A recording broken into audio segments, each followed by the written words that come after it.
Good morning class 7th के बच्चों। आप लोग कैसे हैं? आज हम आपकी हिंदी रीडर का पाठ 2 पढ़ेंगे जिसका नाम है तिवारी का तोता। इस पाठ के लेखक हैं सुदर्शन जी और इन्होंने हमें इस पाठ के माध्यम से ये बताने की कोशिश की है कि आज़ादी का महत्व क्या होता है। आज़ादी में एक प्राणी को कैसा लगता है, इसका वर्णन इस पाठ में किया गया है। हम पाठ शुरू करते हैं। काशी की पवित्र नगरी में एक पंडित तिवारी रहते थे, जिनके पास एक तोता था और यह तोता तिवारी के पिंजरे में रहता था। तिवारी का दिया हुआ दाना खाता था और उसके घर वालों से तिवारी की ज़बान में बात करता था। एक दिन एक जंगली तोता आकर उसके पिंजरे के सामने बैठ गया और बोला, क्यों भाई पंछी, तू कौन है जिसकी सूरत मुझसे मिलती है, जिसका स्वभाव मुझसे नहीं मिलता और जिसे किसी ने यहाँ कैद कर रखा है? पिंजरे के तोते ने जवाब दिया, मैं भी तुझ जैसा तोता हूँ और मेरा रंग भी तेरे रंग की तरह हरा है और मेरी चोंच भी तेरी चोंच की तरह मोटी है। और फ़र्क यह है कि तू जंगल में रहता है और मैं इस मकान में रहता हूँ। मेरा मकान मजबूत है और तेरे जंगल में खतरे हैं।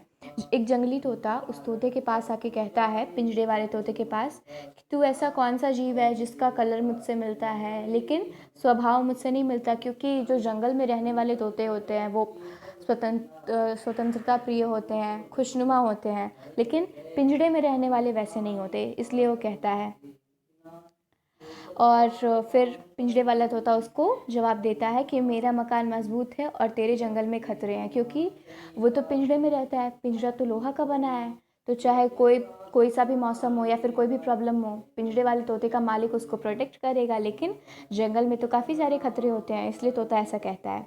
अब आगे, जंगल का तोता, तुझ पर लानत है, तेरी आज़ादी का रंग मुर्दा हो चुका है और तेरी आंखें अंधी हो गई हैं, वरना तू इस तरह पिंजरे की तारीफ न करता। जिसने तेरी देह को ही कैद नहीं किया, तेरी आत्मा को भी कैद कर लिया है। मैं तुझे जंगल से यह बताने के लिए आया हूँ कि तू अभागा है। पिंजरे का तोता, तेरी बातें मेरी समझ के बाहर हैं, फिर भी मैं तेरी बातों को अपने दिल से टटोलूंगा यानी सोचूंगा। तू मुझे समझा, मैं क्यों अभागा हूँ और वह कौन सा दुर्भाग्य है जिसे मेरी आंखें नहीं देखती। जंगल का तोता, तेरा घर अपना बनाया हुआ नहीं है, न ही उसके दरवाजे पर तेरा अख्तियार है, यानी कि तुम दूसरे के घर में रह रहे हो और तुम्हारे जो घर का दरवाज़ा है वो तुम्हारी इच्छा अनुसार नहीं खुलेगा। ऐसा नहीं है कि तुम चाहोगे तो खुलेगा, तुम चाहोगे तो बंद होगा।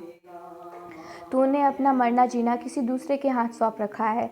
तेरा दुर्भाग्य नहीं और क्या है, मगर तेरा इससे भी दुर्भाग्य है कि तूने खुले आसमान तले पंख नहीं फैलाए और कभी खुली हवा में सांस नहीं ली और कभी अपने रास्ते अपने आप नहीं ढूंढे। तूने कभी मौत का सामना नहीं किया, इसलिए तूने कभी जीवन के मज़े नहीं लूटे। तू हर समय अपने मालिक के मुंह की तरफ देखता है और तेरे लिए तेरी मर्जी कोई चीज़ नहीं, तेरी मर्जी वह है जो तेरा मालिक चाहे। सो तेरा मालिक और तेरा पिंजरा दोनों तेरी दुनिया की सबसे बड़ी मुसीबत है। इसका कहने का मतलब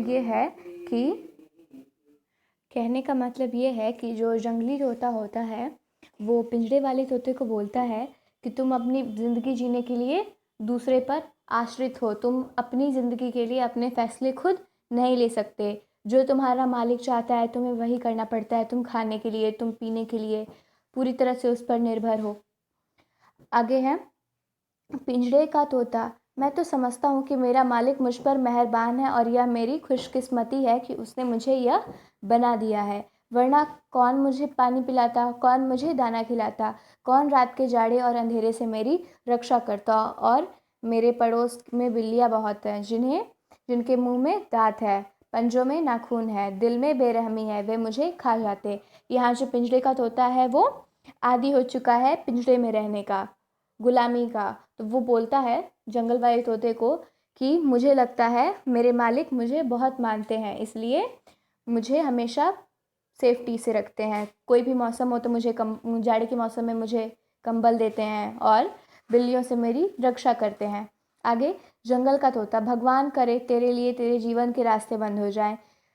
तू यह क्यों नहीं समझता कि तू यहाँ कैद है और इस कैद में तुझसे तेरी आत्मा भी बेगानी हो गई है।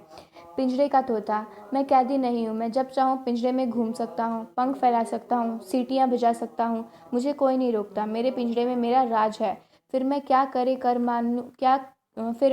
क्यों कर मान लूँ कि मैं गुलाम हूँ और मेरा घर मेरा कैद खाना है। जंगल का तोता, इसलिए कि तू मालिक की बात सुनता है और मालिक की बोली बोलता है। सिर्फ एक दिन अपने मालिक की बात न सुन और उसकी बात का सही बोली में जवाब न दे और फिर देख क्या होता है। पिंजरे का तोता, बहुत अच्छा, आज मैं किसी की बात न सुनूंगा, सिर्फ अपने मन की बात सुनूंगा, और आज मैं किसी की बोली न बोलूँगा, सिर्फ अपनी बोली बोलूँगा। जो मेरे माँ बाप बोलते हैं, जो तू बोलता है, जो मेरे मांस और हड्डियों की बोली है। अब यहाँ पे जंगल के तोते के इतने समझाने के बाद जो पिंजरे का तोता होता है उसे आज़ादी का थोड़ा मतलब समझ में आता है। तो वो कहता है ठीक है, आज मैं देखूंगा कि अगर मेरे मालिक की बात मैं नहीं मानता हूँ तो मेरे साथ क्या होता है। इसके बाद जब जंगल का तोता दूसरे दिन आने की प्रतिज्ञा करके चला गया तो पिंजरे का तोता हैरान था और यह हैरानी उसके दिल पर और आँखों की पलकों पर छाए हुए थी। पिंजरे का जो तोता था वो जंगल की तोते की बात सुनकर बहुत ही ज़्यादा आश्चर्यचकित हो गया था। और जब पंडित तिवारी का बेटा वहाँ आकर तोते से बात करने लगा तो तोते ने उसकी बात का जवाब न दिया और अपने दिल में कहा, मैं इसकी बात का क्यों जवाब दूँ, मैं इसका गुलाम नहीं हूँ। और पंडित तिवारी के बेटे ने लोहे की एक सीख लेकर पिंजरे में डाली और वह सीख तोते की गर्दन में चुभोकर कहा, बोलता है या नहीं। तोते ने जवाब न दिया और गर्दन पर घाव खाकर एक तरफ हट गया। पंडित तिवारी के बेटे ने उसे फिर से सुई भोंकी, चुभोई और कहा, बोलता है या नहीं। तोते ने अब भी जवाब न दिया और वह छाती पर घाव खाकर दूसरी तरफ हट गया।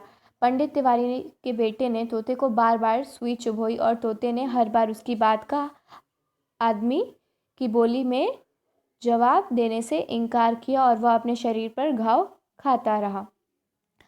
अब इसमें क्या होता है, थोड़ी देर बाद तोते के जाने के बाद पंडित तिवारी का बेटा आता है और तोते के गले पर उससे बात करने की कोशिश करता है। तोता उससे बात नहीं करता है। तोता सोचता है मैं तो इसका गुलाम नहीं हूँ, फिर इसके हर बात का जवाब क्यों दूँ। तो पंडित का बेटा क्या करता है, नीचे से एक सुई उठाता है और तोते के गले में गड़ाने लगता है। तोता बहुत बार घाव खाता है लेकिन बोलता नहीं है। आगे दूसरे दिन जब जंगल का आज़ाद तोता पिंजरे के कैदी तोते से मिलने आया तो पिंजरे का तोता मरा पड़ा था और उसके कैद खाने का दरवाज़ा खुला था। जंगल के तोते ने अपनी जंगल की बोली में कहा, जब गुलाम अपने मालिक की बात नहीं सुनता तो उसका यही हाल होता है। अब जब दूसरे दिन जंगल का तोता आया तो वो तोता उसको इतना घाव हुआ था कि वो तोता बेचारा मर चुका था। ये देखकर जंगल का तोता बोलता है कि गुलाम जब अपने मालिक की बात नहीं मानते तो उनका यही हाल होता है। पंडित तिवारी ने अपने बेटे से कहा, इस जंगली तोते को गुलेल से मारकर उड़ा दो, हमारा तोता इसी ने मारा है। अब पंडित तिवारी अपने बेटे को कहते हैं, इसको यहाँ से भगाओ, इसी ने हमारे तोते को समझा दिया, हमारे तोते को बिगाड़ दिया। और मरे हुए तोते की मरी हुई आत्मा ने कहा, इस जंगली तोते को चूरी दो, चूरी यानी हलवा, इसने कैदी को छुड़ाया है और एक मुर्दे को जिंदा किया है। अब जो जंगल का पिंजरे का तोता होता है जो कि मर चुका होता है, उसकी आत्मा वहाँ पे आके कहती है, नहीं, इस जंगल के तोते को मत मारो, मत भगाओ, इसे चूरी दो यानी हलवा दो, क्योंकि इसने ही मुझे छुड़ाया है, इसने ही मुझे बताया है कि आज़ादी क्या होती है, इसके वजह से मैं आज़ाद हुआ हूँ। अब हमारा ये चैप्टर यहाँ समाप्त होता है।